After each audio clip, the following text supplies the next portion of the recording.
La Última Banca, un espacio de conversación sobre contingencia desde un prisma cristiano pentecostal. Mi nombre es Hans Köhler, sean todos muy bienvenidos.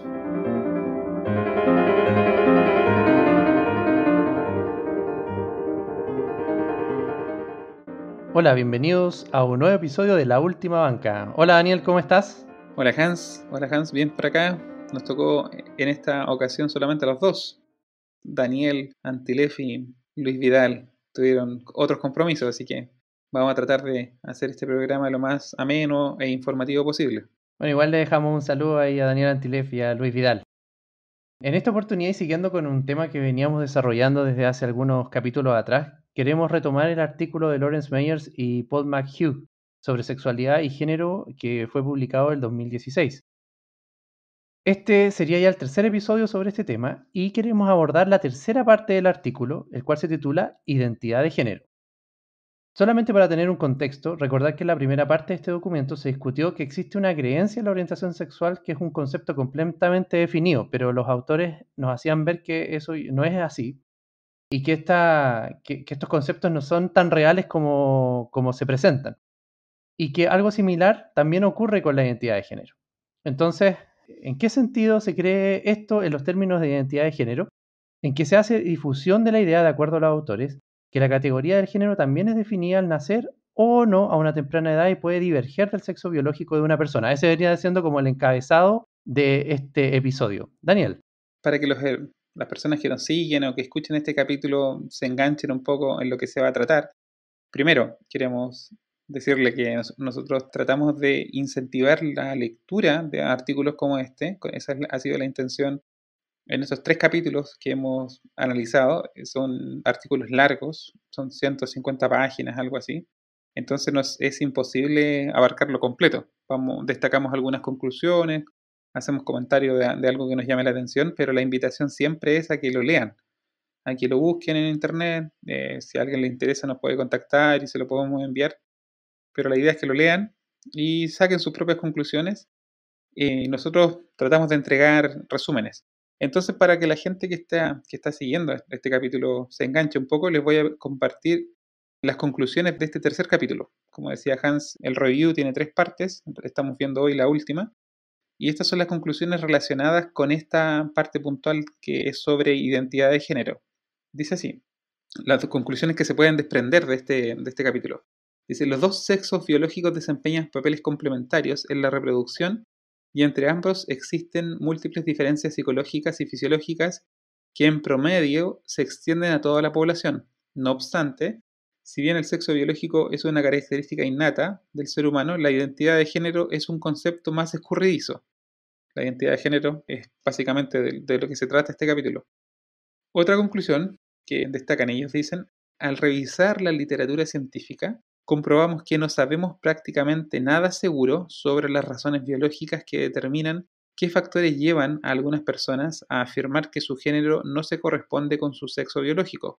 No obstante, a pesar de esta incertidumbre científica, se prescriben y realizan intervenciones drásticas en pacientes que se identifican a sí mismos o que han sido identificados por otros como transgénero. Algo particularmente preocupante cuando los pacientes sometidos a intervenciones son niños. En ocasiones leemos artículos de divulgación sobre planes para intervenciones médicas y quirúrgicas en muchos niños preadolescentes, algunos de tan solo 6 años de edad, así como otros enfoques terapéuticos para niños de tan solo 2 años. En nuestra opinión, esto creo que es importante recalcar, nadie puede determinar la identidad de género de un niño de 2 años. Tenemos nuestras reservas, esta ya es la última conclusión relacionada con este capítulo, dice, tenemos nuestras reservas sobre hasta qué punto los científicos entienden adecuadamente lo que significa para un niño tener un sentimiento de género plenamente desarrollado, pero al margen de eso nos produce gran alarma la aparente desproporción de estas terapias, tratamientos y operaciones con respecto a la seriedad de la angustia que sufren estos jóvenes. En todo caso, las conclusiones suelen ser prematuras, ya que la mayoría de niños y niñas que se identifican con un género opuesto al biológico dejan de hacerlo al llegar a la edad adulta. Voy a repetir esta parte porque creo que es importante.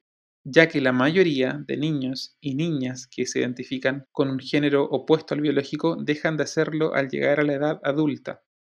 Asimismo, carecemos de estudios fiables sobre los efectos a largo plazo de estas intervenciones, por lo que recomendamos una extrema prudencia y una moratoria en su uso. Ok, Hans.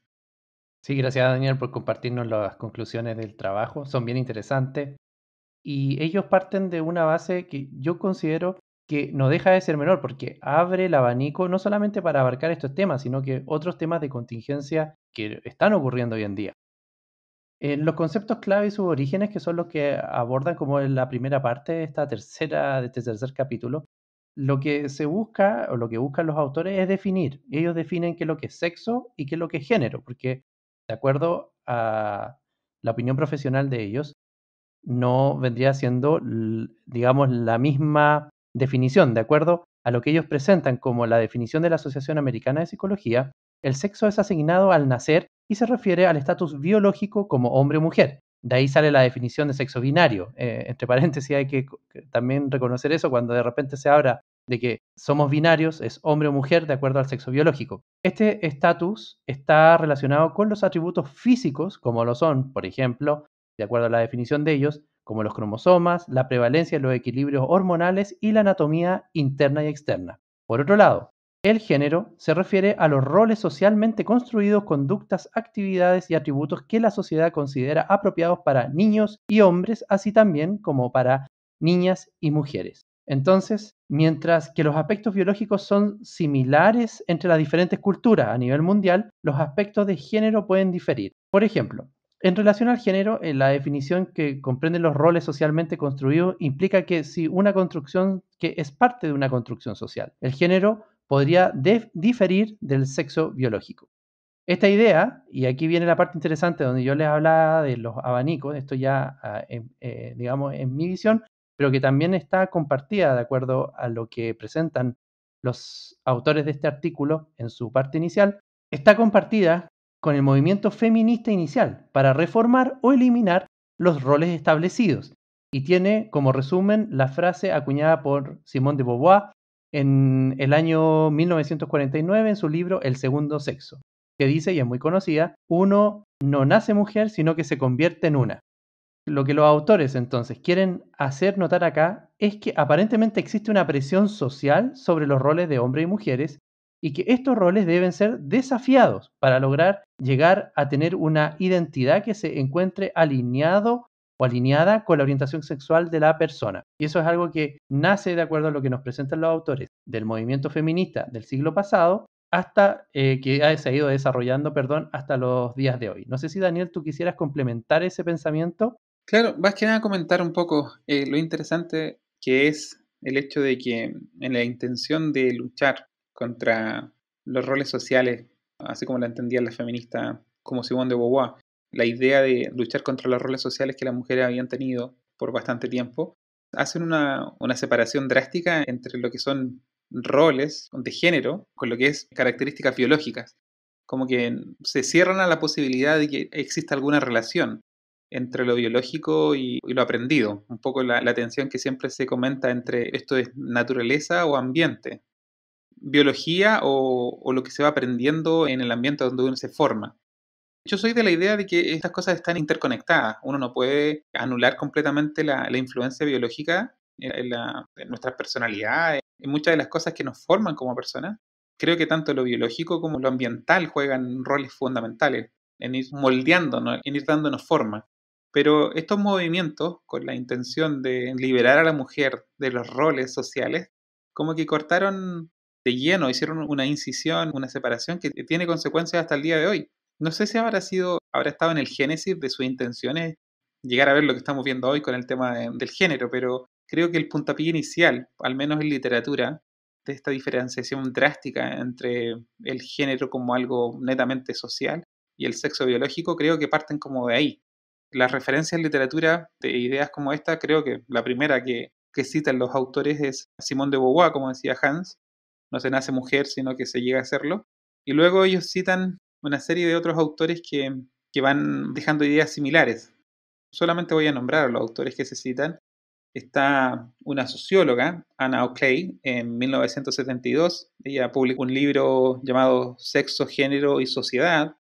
Luego, en 1978, hay una profesora de psicología, Susan Kessler y Wendy McKenna, publican un libro, 1978, es Género, una aproximación etnometodológica. Y después también otro libro que citan, o otra autora que también va trabajando en esta idea del género, en el año 75, una antropóloga llamada Gail Rubin. En ella me quiero detener un poco para destacar una frase que me llama la atención y antes de comenzar el programa la estábamos comentando con Hans. Dice así, en palabras de Rubin, dice, el género es una división de los sexos impuesta socialmente. Aquí ya se viene trabajando esta idea y ya se empieza a establecer como una verdad. El género es una división de los sexos impuesta socialmente, es un producto de las relaciones sociales de la sexualidad.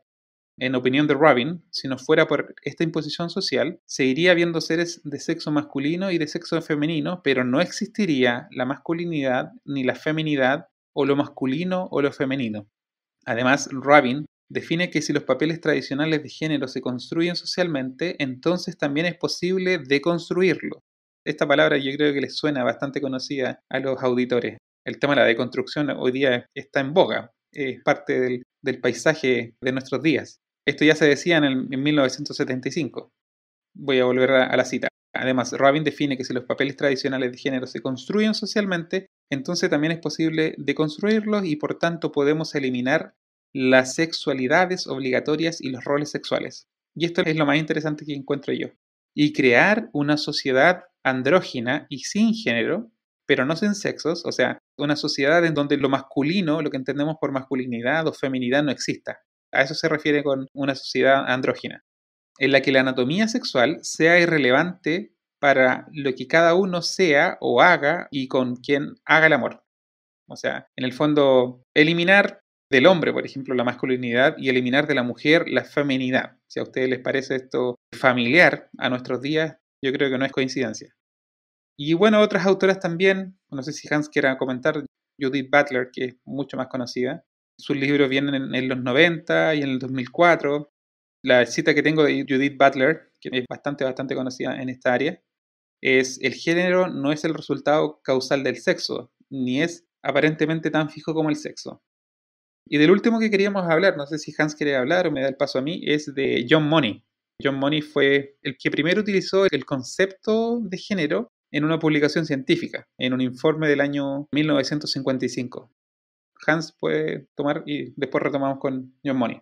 Solamente para recalcar y ir cerrando la idea inicial de cómo estos conceptos entran y abren la puerta para el abanico de cosas que ya anteriormente les comentaba, es que es un tema importante que destacan como idea general estos autores que Daniel mencionó, es que se ha intentado desde la vereda del feminismo tomar los conceptos sociales que permitan definir los roles y reformarlos, con el fin de que queden a disposición como un guante que calza perfecto para cualquier disconformidad con el sexo biológico con el que nació una persona. Y eso es lo que estamos viendo hoy en día, o sea, producto de lo que, de todos los libros, de toda la bibliografía y los conceptos e ideas que Daniel que Daniel ya nos comentó, ahora se puede avanzar en un montón de otras líneas. Y una de las líneas justamente tiene que ver con el tema de género, que es lo que nosotros estamos revisando el día de hoy.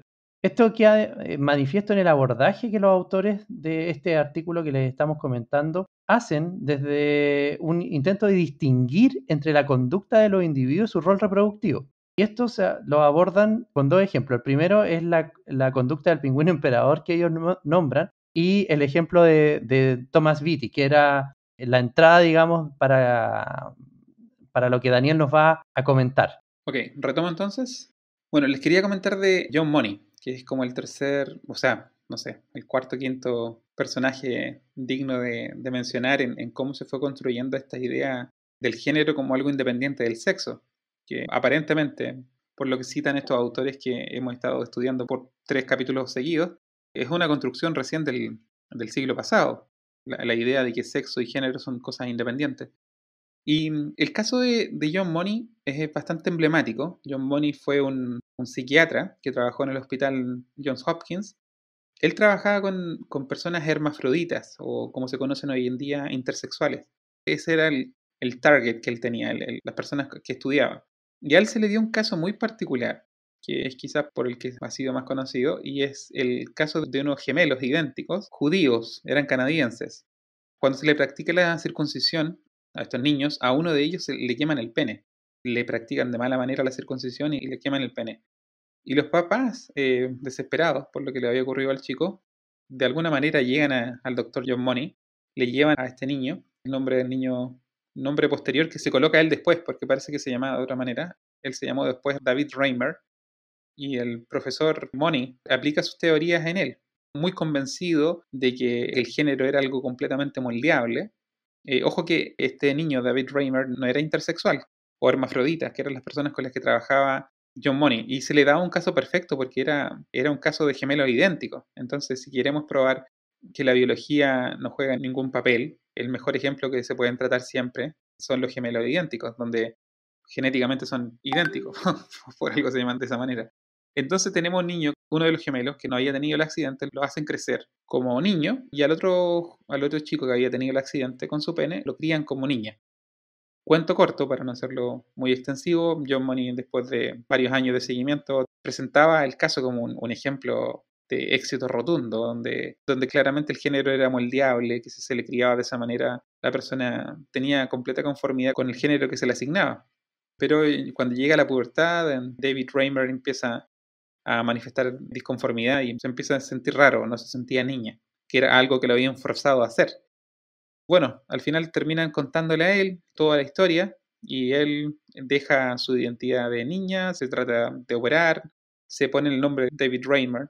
Y hay un documental que hasta hace poco estaba disponible en YouTube, no sé si esté todavía disponible, se llama El Dr. Money y el caso del niño sin pene, creo.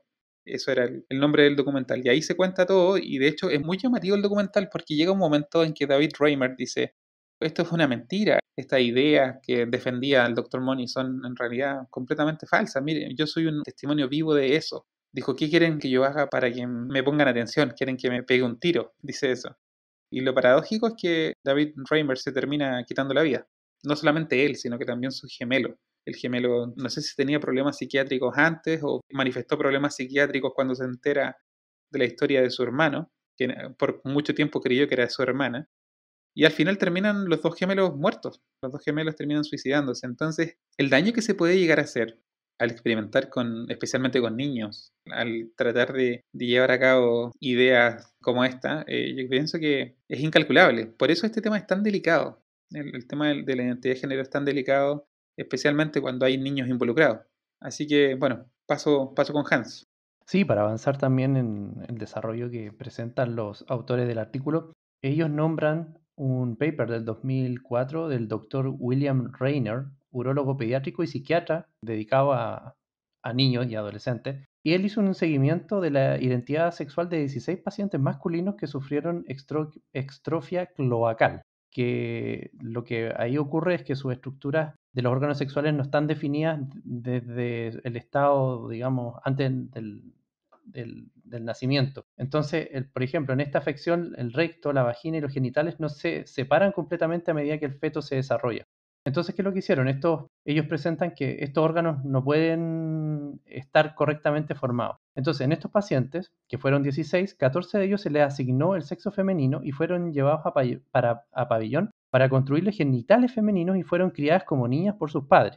De estos 6 de estos 14 pacientes, que tenían un rango más o menos entre 9 a 19 años, eligieron identificarse como varones, mientras que 5 continuaron su identificación como mujeres y 2 de ellos fueron declarados varones a temprana edad. Se declararon ellos varones, pero siguieron siendo criadas como niñas ya que los padres rechazaron las declaraciones de su hijo. Y solo uno no quiso discutir su identidad sexual. Bueno, los autores finalmente llegan a la conclusión de que de todos estos pacientes, solo 5 de 13 persistieron en su identidad femenina y que no se puede resolver solamente con intervenciones de cambio de sexo cuando hay este tipo de problema. Entonces ya estamos viendo, o los autores empiezan a configurar la idea de que los procedimientos quirúrgicos, sobre todo en niños, viendo también el comentario que nos hizo ver Daniel, de que no es fácil tomar la decisión de hacer una intervención quirúrgica en pacientes pediátricos y es muy complejo todo lo que se envuelve en relación a esa decisión. Pasamos ahora a lo que es disforia, Hans, a la idea de disforia, el concepto. Claro, efectivamente, porque los autores utilizaron este estudio que yo les mencioné para entrar justamente en el concepto de disforia de género. La disforia de género, de acuerdo a la descripción general, es la sensación de incomodidad o angustia que pueden sentir las personas cuya identidad de género difiere del sexo asignado al nacer o a las características físicas relacionadas con el sexo. Esto quiere decir que existen personas, individuos, que experimentan una incongruencia entre su sexo biológico y su identidad de género. Esta incongruencia los lleva a buscar ayuda profesional. Esto es muy importante. Hay que destacar que para que una persona tenga, digamos, disforia de género, tiene que ser evaluado por un psiquiatra y tiene que hacerse un seguimiento. No es tan sencillo como sentir solamente la incomodidad con el sexo biológico que tiene. Daniel. Bueno, hoy en día entendemos como persona transgénero a alguien que no está conforme con el sexo biológico con el que nació. Siente que él es de un sexo diferente al que nació. Pero como decía Hans, eso no es suficiente para que sea diagnosticado con disforia. La disforia, así como la define el DSM-5, anteriormente llamada trastorno de la identidad de género, en el anterior DSM se llamaba de esa manera, un factor importante es que exista un malestar clínicamente significativo para que se le diagnostique como alguien que tiene disforia. No basta con que la persona presente esa disconformidad con cómo luce a cómo se siente por dentro, si lo queremos decir en términos simples, sino que tiene que haber un malestar que sea clínicamente significativo.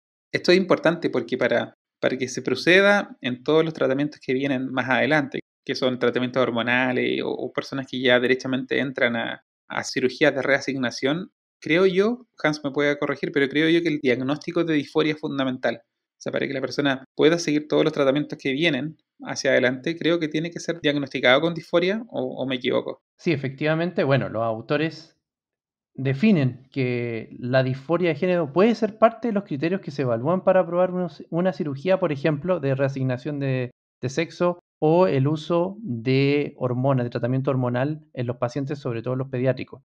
Efectivamente, Daniel, yo quiero volver en todo caso también al tema del DSM-5 que tú habías conversado, solamente para hacer énfasis en que el DSM-5 es un manual diagnóstico y estadístico de los trastornos mentales que es presentado por la Asociación Americana de Psiquiatría. Solamente hacer ese énfasis. Daniel. Sí, yo quería comentar dos críticas que le hacen los autores de este review al tema del diagnóstico de disforia de género. Como les decíamos antes, es fundamental que exista ese malestar clínicamente significativo. Entonces, las dos críticas que le voy a leer que hacen estos autores al DSM-5 dicen, el concepto empleado en el DSM-5 de sentir subjetivamente que el género propio es incongruente con el sexo biológico, tal vez requiera de un mayor escrutinio crítico y posiblemente alguna modificación. Dice, la definición exacta de disforia de género, aun siendo bien intencionada, es un tanto vaga y confusa, ya que no recoge a individuos que se identifican como transgénero, pero no sufren disforia asociada a su identidad de género y recurren a la asistencia psiquiátrica por discapacidades funcionales referentes a cuestiones ajenas a la identidad de género, como ansiedad o depresión. Esto es interesante porque, como les decíamos, para que se le diagnostique con disforia, tiene que haber un malestar clínicamente significativo relacionado con el tema de la identidad de género. Pero ellos dicen que en ocasiones puede ir a un paciente que tiene ansiedad o depresión por cosas ajenas al tema de la identidad de género y se le diagnostique con disforia. Entonces, es una de las debilidades que ellos critican. La segunda dice, un malestar clínicamente significativo sigue siendo un criterio necesario para el diagnóstico de disforia de género en los niños, pero entre los otros se incluyen, por ejemplo, una marcada preferencia por juguetes o juegos o actividades habitualmente utilizados o practicados por el sexo opuesto. Luego dicen, no hay base científica para creer que jugar con juguetes típicos de niño defina a un niño como tal, ni hacerlo con juguetes típicos de niña defina a una niña como tal. Creo que esto era parte de los criterios que se utilizaban para el diagnóstico de disforia en niños, y esa es la segunda crítica que hacen. Hans. Sí, efectivamente. Y ese tema de que estos conceptos sean vagos y difusos abre también la puerta para que, y la preocupación, digamos, de los autores va en línea de que no todas las personas que tengan una disconformidad con su sexo biológico van a caer en el diagnóstico de disforia de género que les permitiría avanzar en el deseo que tendrían esos pacientes de, por ejemplo, intervenirse quirúrgicamente en casos extremos.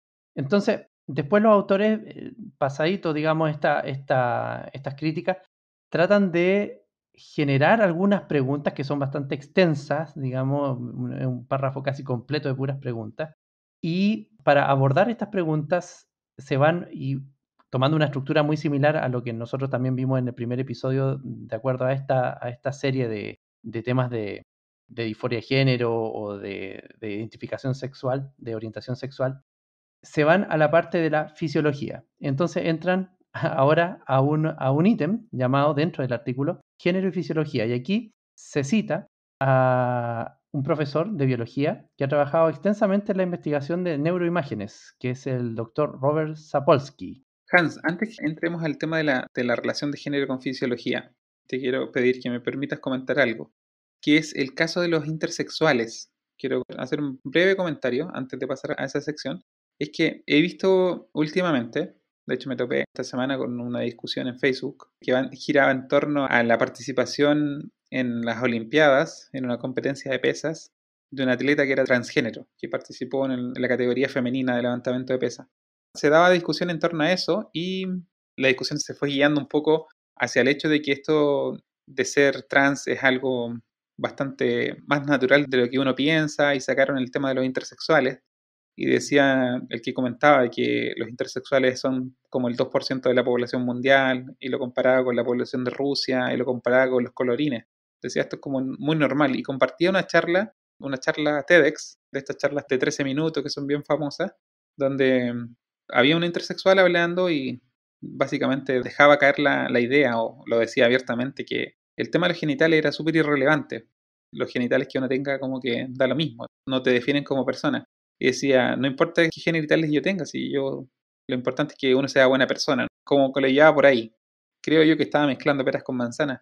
Pero se desprende un poco la idea que ya había expresado la antropóloga Gail Rubin en 1975, lo que había leído yo, de esto de que crear una sociedad andrógena y sin género, una sociedad sin masculinidad y sin feminidad, en la que la anatomía sexual sea irrelevante. Ese es el punto que quiero recalcar. Como que metiendo esta idea de que los intersexuales no son ni lo uno ni lo otro, entonces da lo mismo los genitales que uno tenga, y apelar al sexo biológico es un sinsentido. Un poco lo que ocurrió con el bus de la libertad, que la fundación Con mis hijos no te metas, creo que sacó hace un par de años atrás, y sacó un bus que decía los niños tienen pene y las niñas vagina, una cosa así. Entonces ellos tratan de contrarrestar ese argumento que algunos consideran biologicista con el caso de los intersexuales. Pero quiero comentar rápidamente, los autores también mencionan este tema de los intersexuales. ¿Qué son los intersexuales? Lo primero, los intersexuales ocurren, o antiguamente llamadas hermafroditas, cuando hay presencia de genitales ambiguos a causa de anomalías genéticas. O sea, esas son las causas. Y se nombran 3 posibles causas de estas anomalías genéticas. El primero se llama el síndrome de insensibilidad a los andrógenos. El síndrome de insensibilidad a los andrógenos. En los que individuos con cromosomas XY, o sea, individuos que son masculinos, carecen de receptores de hormonas masculinas, lo que los hace desarrollar características sexuales secundarias femeninas en lugar de masculinas, pero carecen de ovarios, menstruación y son en consecuencia estériles. El otro caso, el segundo caso, que también es una anomalía genética, es otro trastorno hormonal de desarrollo sexual que puede hacer que los individuos evolucionen de una forma atípica a su sexo genético, es la hiperplasia suprarrenal congénita. Hiperplasia suprarrenal congénita, que es una afección que puede masculinizar a fetos que son femeninos, con cromosomas XX. La hiperplasia suprarrenal congénita masculiniza a fetos que son femeninos. El tercer caso es un fenómeno incluso más raro, que se llama el mosaico genético o el quimerismo. Esto es mucho más extraño todavía, en que algunas células del cuerpo de los individuos contienen cromosomas XX y otras XY, y puede conllevar a una considerable ambigüedad de las características sexuales, incluyendo individuos que presentan gónadas y órganos sexuales tanto masculinos como femeninos. Esos son como los tres casos de las personas intersexuales. Y la persistencia, ¿qué tan persistente es el caso de los intersexuales?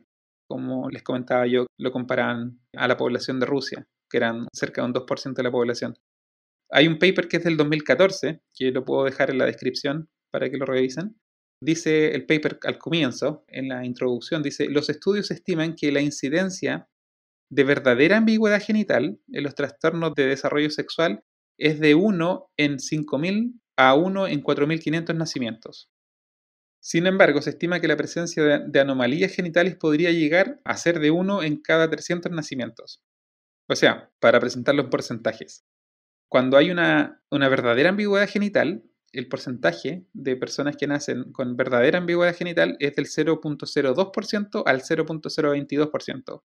Y la estimación más osada, o sea, el porcentaje mayor al que apuntan cuando hay anomalías genitales, no una verdadera ambigüedad, es del 0.33%. O sea, no se acerca al 2% que decía el comentario que les mencionaba. A lo que quiero llegar, cuando hablan de que da lo mismo si uno tiene testículos o si tiene vagina, porque en realidad eso no define nada, en realidad eso define al 99.98% de la población, si es que utilizamos estos números que acabo de mencionar.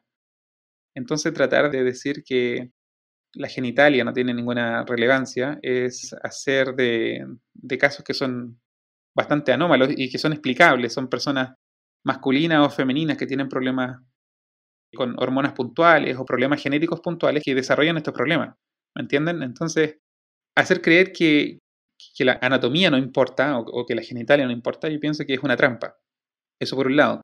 Y por otro, en este tema de la identidad de género, no sé cuál sea el porcentaje de personas que tienen trastorno de la identidad de género o disforia de género, como se define ahora en el DSM-5.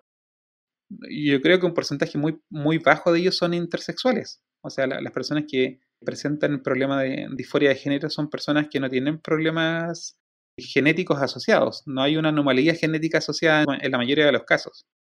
Así que, terminado este paréntesis bastante largo, seguimos con el review. Claro, y es bien interesante el paréntesis que hiciste, Daniel, porque justamente el planteamiento que tú nos compartiste va de la parte conceptual, ¿cierto? Hasta la parte de la biología o de la fisiología, que es justamente lo que están revisando los autores del artículo. Por ejemplo, los autores acá citan, yo les había comentado a el doctor Sapolsky, que es el profesor de biología, y sugirió el año 2013 en un artículo de Wall Street Journal que hay algunas diferencias pequeñas y variables entre el cerebro femenino y masculino que podrían contribuir a diferencias entre los sexos en cuanto a lo que es aprendizaje, a cuanto a lo que es la emocionalidad y la sociabilización. Sin duda este es un tema muy polémico, hay varios artículos que indican que hay diferencias en cuanto a las proporciones de ciertas secciones en el cerebro entre hombres y mujeres, y lo que se plantea en algunos casos es que no hay diferencias significativas, en otros sí se presentan diferencias significativas. Sin duda es un tema polémico, sin embargo lo estamos enfocando desde el punto de vista de este artículo. Eso también es importante reconocer. Los autores de este artículo que estamos nosotros comentando, consideran que este descubrimiento, esta sugerencia, podría ser una potencial y atractiva explicación para lo que ellos llaman la identificación de cross-gender o entre género, que es más o menos lo que está explicando Daniel. Asimismo, dentro de este artículo, ellos citan a Nancy Segal, una psicóloga y genetista que ha estudiado casos de gemelos que presentan discordancia entre su paso trans de féminas ahora a sexo masculino. Perdón, a un género masculino. En entrevistas no clínicas entre 45 transexuales, Segal descubrió que el 60% sufrieron abuso infantil, el 31% abuso sexual, el 29% abuso emocional y 38% de violencia física. Sin duda, bueno, como todos los estudios, estos tienen algunas limitaciones, como no tener un grupo control adecuado y que la muestra es muy pequeña, pero también hay que considerar que encontrar personas transgéneros que estén abiertas a participar en un estudio así es muy reducido. Sin embargo, yo quiero destacar un concepto que ya lo habíamos discutido anteriormente en uno de nuestros programas relacionados a estos temas, que tiene que ver con las externalidades, de cómo el ambiente puede generar algún tipo o jugar un rol importante en la toma de decisiones de la orientación sexual, que era algo que, como yo también les comenté, habíamos discutido anteriormente en un capítulo y lo pueden revisar si gustan. En el caso, volviendo al tema de Segal, en su primer caso, se encontró con una transgénero de 34 años y tenía una gemela, y era muy similar a lo que explicaba Daniel anteriormente. Y estas gemelas fueron prematuras. A los 8 años sus padres se divorciaron. Y anterior a esto ella sintió esa inquietud en relación a su género. O sea, ya venía con algún tipo de inquietud relacionada a esto. Y de acuerdo a Sigal, el entorno adverso más su orientación sexual llevó a esta joven a presentar disforia de género.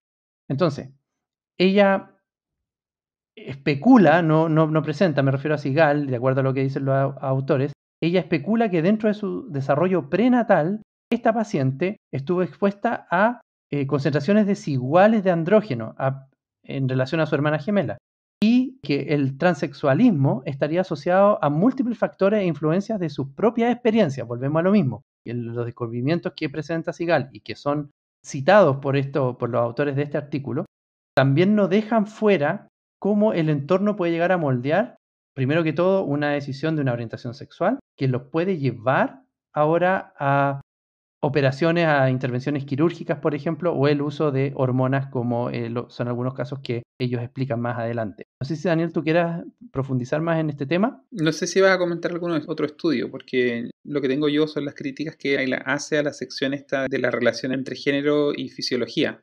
Tengo dos críticas que los autores hacen a los estudios, que van muy de la mano con las críticas que hicieron en los capítulos anteriores. Ya mencionabas tú el tema de la reproducibilidad, del tema de la metodología estuviese ausente de, ¿cómo se dice? Bias. Sesgos. Claro, sesgos, que la metodología estuviese ausente de sesgo, y el problema mayor aquí es el tema del muestreo, del tamaño de la muestra. Si en el caso de los estudios de los capítulos anteriores con homosexuales, el muestreo lo encontraban poco, los estudios eran bastante más amplios que los estudios que se hacen con transgénero. Entonces, sigues tú y después yo comento esas críticas, porque hay una crítica que me gusta bastante y me quería detener en ella. Sí, solamente quería enfatizar uno de los estudios que ellos presentan en esta sección. Es un estudio de Yesupina Rametti y otros colegas. Resulta que ellos el objetivo era de alguna forma medir o evaluar la estructura cerebral a través de resonancia magnética nuclear, y lo que ellos básicamente buscan es estudiar las estructuras cerebrales entre 18 pacientes que hicieron una transición naturalmente se expusieron a un procedimiento quirúrgico, que pasaron de ser femenino a masculino. Y finalmente lo que se buscaba es definir si las características cerebrales corresponden o están más cercanas a su sexo biológico, a su sexo inicial, o a su género con el que se identificaban. Y se utilizaron controles, en este caso, 19 hombres y 19 mujeres. Los autores del artículo, finalmente, refiriéndose al estudio de Rametti, concluyen que los pacientes que hicieron esta transición estaban más cercanos a los parámetros que registraron en los cerebros del grupo de los varones. Esto significa de los que era su sexo inicial. Esto es bastante interesante, y ahora, por favor, Daniel, compártenos los que tú nos ibas a hacer ver. Las críticas que ellos hacen son básicamente dos a todos los estudios de esta sección de género y fisiología.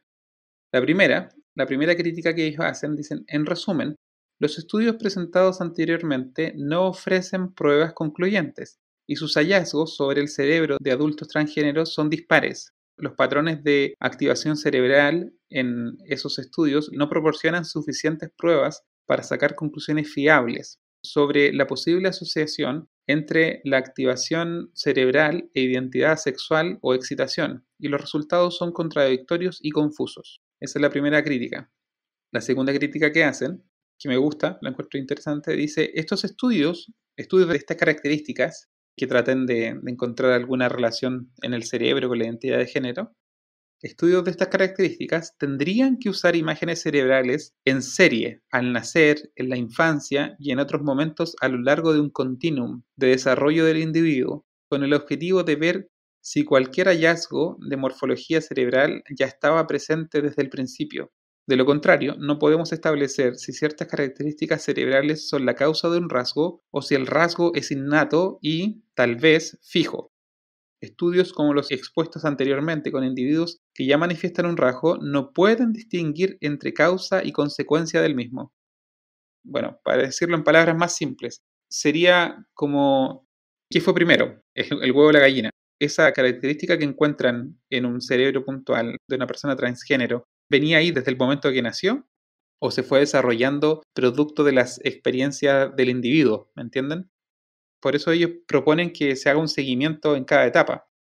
O sea, por ejemplo, si el tema transgénero tuviese un factor ambiental, que el ambiente a la persona la llevase a vivir o a tener esa identidad de género, esa característica se podría perfectamente desarrollar después del nacimiento. Entonces no sería una característica innata, no sería algo que lo trae de nacimiento. Por eso ellos proponen que para llegar a conclusiones tan determinantes en cuanto a la relación entre la relación fisiológica y género, se necesitan estudios mucho más concluyentes para poder hacer esa relación. Así que en esta sección, así como se decía en los capítulos anteriores, el born that way, nacimos así, tampoco aplica.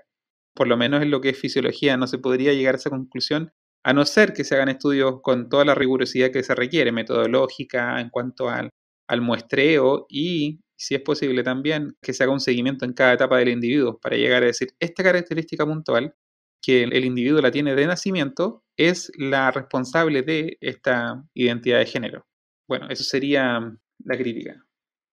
Hay una parte final que la puedo también leer. Dice, en este contexto es importante destacar que no hay estudios que demuestren que alguna de las diferencias biológicas estudiadas tienen poder predictivo y por tanto son infundadas todas las interpretaciones habitualmente que están presentes en artículos de divulgación. Son infundadas todas las interpretaciones que afirman o sugieren que existe una diferencia estadísticamente significativa entre el cerebro de individuos transgéneros y el resto de la población, y que esa es la causa de ser o no ser transgénero. Es decir, que las diferencias biológicas son las que determinan la identidad de género en estos casos. Y me voy a tomar de tus palabras, Daniel, y tu comentario, para también aprovechar de avanzar en lo que los autores nos proponen en relación a la identidad de género en niños. Entonces ellos ahí comentan que se publicó un artículo en el Washington Post sobre una niña de 2 años que se sentía como un niño. Y la pregunta, yo creo que los autores abren también esta puerta para colocar es la inquietud dentro de la publicación. ¿Qué es lo que pasa si no hay una definición concreta, real? ¿Cómo manejar desde el punto de vista de la medicina a estos pacientes? ¿Cómo entonces los exponemos a tan temprana edad a intervenciones terapéuticas, como ya lo habíamos nombrado, tratamientos hormonales o incluso procedimientos quirúrgicos? Que es uno de los puntos que también abordan los autores y se toman también, ellos ahí abordan la discusión desde el punto de vista de un investigador de la Universidad de Toronto llamado Kenneth Zucker, quien él creía, digamos, porque ya no está trabajando, no está ejerciendo, que las dinámicas familiares y con pares tienen un rol significativo en el desarrollo y la persistencia de la conducta no conforme al género, no conforme de género. Entonces, ¿qué es lo que hizo él? Él trabajó por años con niños que experimentan la incongruencia de género y los alentó a aceptarse con su género biológico.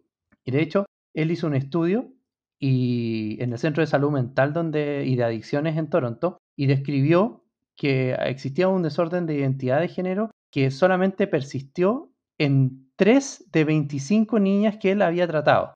Y esto es bien interesante porque significa que de ese pool, de ese universo que puede ser que no es, digamos, muy grande, de las críticas que se le puede hacer, digamos, a este estudio, solamente 3 personas siguieron un tratamiento que era más invasivo, podríamos decirlo de alguna manera. Entonces, ¿qué es lo que pasó? Bueno, finalmente a Kenneth Zucker el año 2015 tuvo que cerrar su clínica, ya no pudo ejercer más esa ayuda. Y también, y los autores lo mencionan, que es bien interesante, es que se generó un cambio de enfoque de cómo ahora tratar a esos pacientes. Estamos hablando de pacientes pediátricos, niños y adolescentes. Entonces, el enfoque, que es el diferente al de Kenneth Zucker, ampliamente usado por los terapeutas. Y es una de las cosas que los autores comentan en este artículo.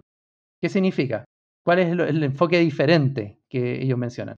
Es que se le entrega a los pacientes la ayuda a través de tratamientos hormonales para sentirse más cercanos al género donde se sienten identificados, aunque hasta el momento de la publicación no habían datos contundentes, como decía Daniel, que apoyen los beneficios de este enfoque.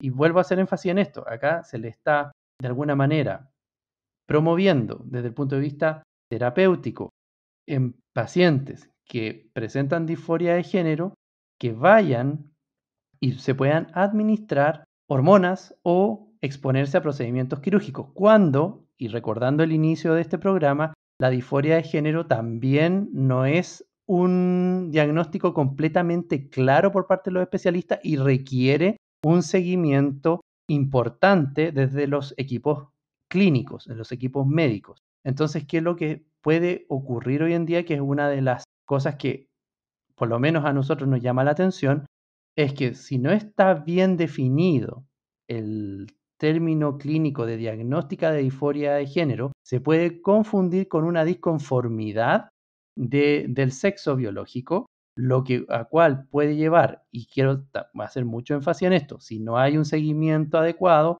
esta disconformidad puede llevar a la persona, a una persona, a hacer un cambio radical en su vida, en su cuerpo y en su salud, que los lleve ahora a intervenciones mayores. Y esto se puede aplicar, si no se hace de la forma correcta, en niños. Y aquí está el tema que los autores también levantan como una preocupación, las intervenciones terapéuticas en niños. Y eso es muy delicado. Hay otro trabajo, este artículo que llevamos 3 capítulos revisando, que nosotros conocemos que es polémico. De hecho, cuando salió levantó ciertas polémicas en Baltimore, por lo menos donde se publicó un par de cartas. En Baltimore, donde está la Universidad de Johns Hopkins, y ahí hicieron hartas críticas a los autores. Y ellos en el 2017 publican otro artículo, más corto, de unas 40 páginas, junto con otro científico. Y el artículo está centrado principalmente en los tratamientos hormonales de los niños que presentan disforia de género. Si estos capítulos que hemos llevado por 3 sesiones ya presentan interés, y especialmente este tema de la identidad de género genera dudas y deseos de seguir indagando, nosotros podemos perfectamente revisar ese artículo que se llama Growing in Pain, creciendo en dolor, algo así. Podríamos también analizarlo, leerlo y traerlo también a la última banca para comentarlo en un capítulo futuro, pero eso va a depender de la recepción que tengan estos capítulos y de que permanezcan estos capítulos en la red. No sé cómo estará el nivel de censura con estos temas. Pero les dejamos eso, la invitación a leer, les dejamos la invitación a comentar y yo creo que a futuro vamos a seguir profundizando en estos temas porque son temas muy delicados, son temas que a nosotros como papás nos preocupan bastante. Así también desde el punto de vista cristiano, enfatizar nuestra preocupación, como la extendía Daniel, de que existen estas externalidades. Yo quiero volver a ese tema, me parece que es importante. Estamos viviendo en un mundo muy complejo donde podemos ver cosas como estas, de exponer a niños a estas situaciones tan radicales y las externalidades, digamos, el ambiente familiar donde crecen los niños también nos preocupa. En ese sentido, nosotros que somos cristianos, hacemos un llamado a considerar también nuestras vidas como familia. ¿Estaremos dando un buen ambiente a nuestros hijos? ¿Nos estaremos preocupando por eso? ¿Creemos que el camino que estamos tomando es el adecuado? Lo maravilloso de todas las cosas es que Jesucristo nos invita, digamos, a los niños a acercarse a Él. Y si hay padres, sin duda, yo creo que están escuchando este programa, hacer énfasis en la educación cristiana desde pequeño es muy importante, porque los niños están expuestos a todas estas cosas. Y no solamente a hablarles de que existe un Dios, sino que también hacerlos partícipes a ellos de este amor y de esta gracia, así como nosotros hemos sido partícipes del amor de Dios, generando ambientes cristianos adecuados para el desarrollo de los niños. A eso quería yo apuntar. Les hago también, aprovecho esta plataforma para hacer esa invitación de generar espacios adecuados para que los niños puedan crecer y desarrollarse y que el día de mañana, si Dios lo permite, también puedan alcanzar la misma gracia que nosotros hemos alcanzado. Así que eso por mi parte, Daniel. Uno de los objetivos de revisar artículos como este, yo creo que Hans comparte mi opinión y Daniel, Antilef y Luis, que no están hoy día, es generar justamente ese deseo de indagar, porque hay muchas cosas que se dan por sentadas y hay espacios donde no se permite discutir, hay espacios donde no se permite preguntar, porque el solo hecho de preguntarse o de preguntar, ¿es realmente tan así lo que se nos está diciendo? eso se puede percibir como un ataque, como una incitación al odio. Es tan sensible esta área hoy en día que en base a pura sensibilidad anulan el debate, que creo que es lo más dañino que hay. Entonces, artículos como estos a nosotros nos permiten ver que las conclusiones tan drásticas y tan lapidarias que algunas veces oímos no son tan así. Por ejemplo, la relación fisiológica con la identidad de género y cosas por el estilo. O el Born That Way, que ya comentábamos en los capítulos 1 y 2 sobre alguien que nace homosexual, que también los autores lo tiran por tierra. Y no lo tiran por tierra por gusto, ¿sí? La preocupación principal de los autores en cada capítulo es que estas poblaciones sufren mucho psicológicamente o psiquiátricamente, tienen mucho sufrimiento y eso es donde a nosotros nos llama la atención y la idea de poder llegar también a ellos. Con el bálsamo del Evangelio creemos que es la respuesta. Por ejemplo, una de las cosas que comentaban, creo que está en el tercer capítulo también, es que no necesariamente el seguir cada paso de tratamientos hormonales, reasignación de sexo, termina trayendo beneficios psicológicos o psiquiátricos. No necesariamente repercute en mejor salud después de pasar por todos estos tratamientos. Y eso igual es importante que se sepa. Muchas veces las personas que realmente sufren, porque hay sufrimiento aquí, que eso es lo que nos debería importar, sufren por esta incongruencia con el género. Muchos piensan que el sufrimiento va a terminar si se sigue este tratamiento, si bloqueo el desarrollo hormonal, si me someto a esta cirugía, si sigo por este camino. Y cuando llegan a ese punto, cuando ya recorrieron todo el camino, llegan al final y se dan cuenta que el dolor está ahí, el sufrimiento permanece. Entonces, y en muchas ocasiones recorrieron un camino que por el cual no pueden regresar, cuando hay intervenciones tan invasivas como extirpar algo o abrir alguna parte del cuerpo. Es muy, muy complicado. Con esto yo termino mi participación también. Quería comentarles de un caso que escuchaba justamente en la semana en un programa que se llama Arraigadas. Arraigadas es del ministerio llamado Aviva Nuestros Corazones. Vamos a dejar el link en la descripción para que revisen el testimonio completo. Comentaba su testimonio una hermana en Cristo que se llama Laura Perry.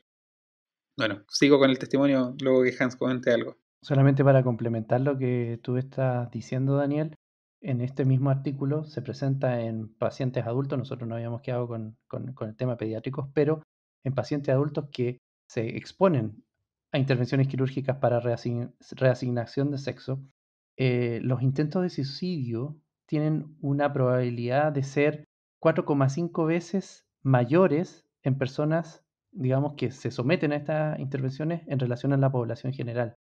Y la probabilidad de morir producto del suicidio es 19 veces más que la población general, para que también lo tengamos eso en consideración. Entonces, lo que dice Daniel sobre el estado emocional y la preocupación psiquiátrica que tienen estos autores sobre estos pacientes es real.